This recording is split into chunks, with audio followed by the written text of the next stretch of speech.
The way yesterday played out,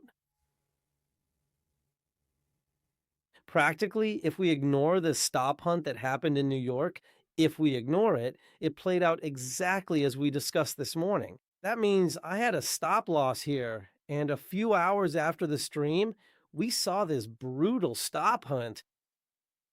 In the trade updates on Discord, we wrote that this is the spot where price action would turn around if, uh, in case we get rejected, which happened, then came a super nasty stop hunt for anyone who was shorting this move. I didn't touch it because I didn't see any interesting price action there, but this was a very good manipulative spike to wipe out everyone who was just shorting this early.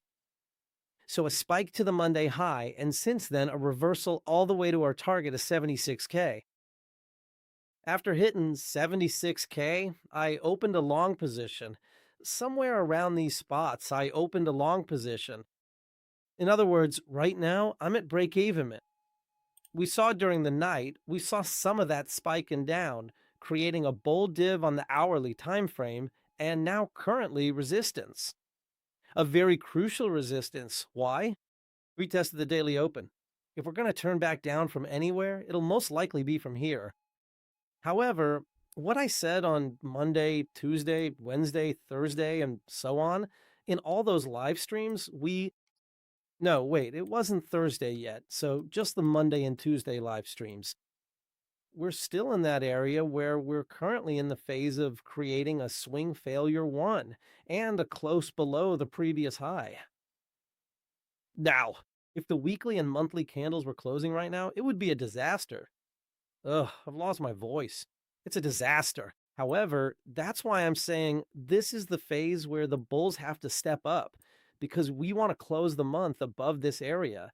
And the monthly close is, if I'm not mistaken, Saturday night. Yeah, which for us is definitely a very telling Friday CME close. Anyway, this is the spot where we have to step up. And that is exactly why I went long. That's why.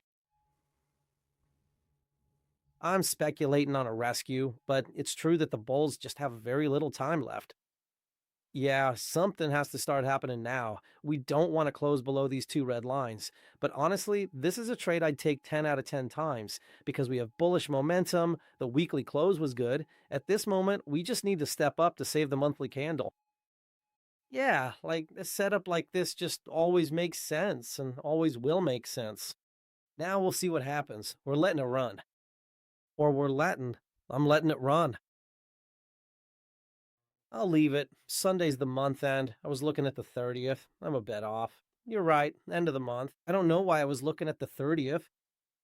Yeah, I had it shifted. Okay. Sorry, the 31st. You're right. That means the end of the month is Sunday, but Friday will still be decisive for us. Very significant or decisive. Friday will be very significant for us from the perspective of that close on the CME chart. So, which means that for today, I don't have any news. Yeah, I always show these little lines that are supposed to be there. Today, I'll leave yesterday's lines here. Yeah, I like that we spiked down so significantly, taking liquidity below this low. It's like if we left it there and turned from here, it would irritate me a bit that it's there. Right now, it's not there. The game now is just to reclaim the yellow as quickly as possible. In case we start turning down from here now, the situation won't be completely ideal for us. The stop loss currently, as we discussed, we have room right now. The trade is at break even, but we just need a very fast reclaim, a very fast reclaim, a very fast reclaim, a very fast reclaim of the daily open. As for XPL, since the purchase yesterday, it spiked nicely up to the quarterly open where we found resistance. Now it feels more like, well, make this move, which of course isn't ideal. Man, I really can't seem to talk today. This is certainly far from being ideal for me. This specific sort of break even revisiting of the situation is a bit unpleasant for me if it happens. Yeah, so I am not really feeling that great about it right now. I'm still holding on to this position, but we'll see at the moment. It's definitely not optimal for me at this moment. It's important to note the positions were relatively small, as I was waiting to add on the dip when Bitcoin made its move. But here we see the exact situation where, look at it this way. Around here, I'm partially longing this because I expect Bitcoin to go down. Bitcoin went down, and yet XPL went straight up. Yeah, which means this is exactly why I always open at least partial positions, because in such a moment, I wouldn't have gotten in, right? Bitcoin did what I wanted to see, but XPL went straight up. Yeah, obviously XPL is pretty wrecked right now, so it wasn't correlated with Bitcoin.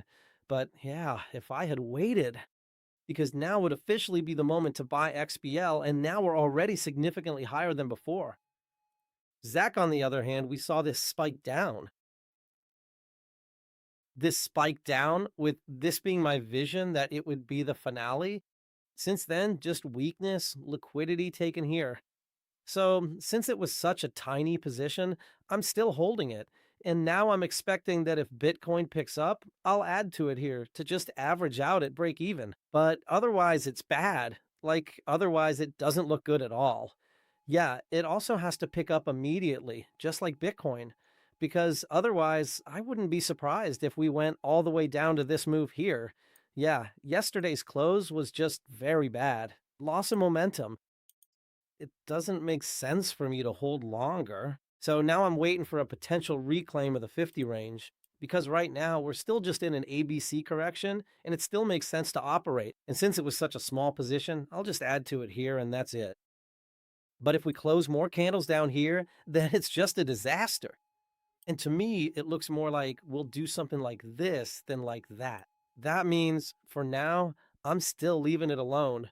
But that close, absolutely terrible so far. If we look at the S&P 500, then the S&P didn't even take that liquidity. It started to turn around.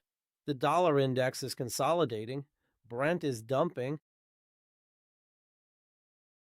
If we take a look at the charts, Brent is dropping significantly and it's back at range lows.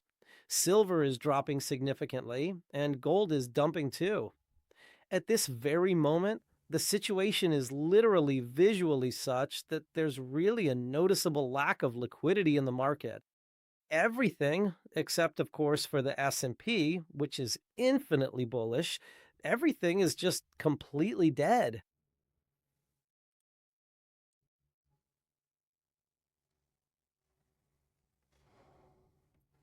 Hyperliquid is one of the few that worked out. As we discussed, ABC corrective move, immediate liquidity hit above the previous weekly high, then back to taking liquidity reclaim, and now another push up. It's just a bulldozer. Near hit that zone we had drawn here. And from that moment, let's say a slight rejection, slight weakness begins. But again, yeah, everyone just started shouting near, near, near at the same time. That's never quite the best. So that's it, friends. So Jirka is in waiting mode right now. Thesis valid, nothing changes. I'm in a long, waiting to see what happens.